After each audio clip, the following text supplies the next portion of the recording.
শরৎকাল, শরতের আকাশে যেখানে মেঘ সেখানে কিন্তু বৃষ্টি। আপাতত এখানে বৃষ্টি চলছে, কিছুক্ষণ পরে বৃষ্টি নাও থাকতে পারে।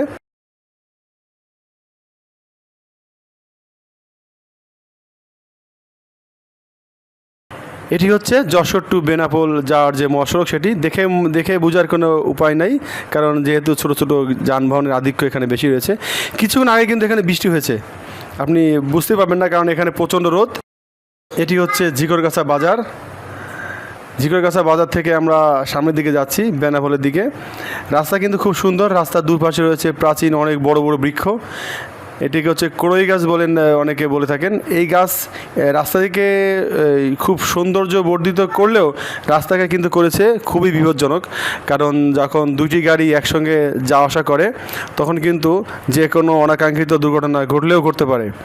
তাই এই রোডে যারা আসবেন অবশ্যই তারা সতর্কতার সাথে যানবাহন ড্রাইভ করবেন।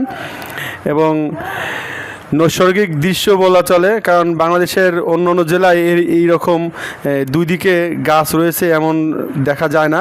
শুধুমাত্র এই বেনাপোল টু যশোরে এই রোডেই রয়েছে বেশ প্রাচীন প্রাচীন গাছ।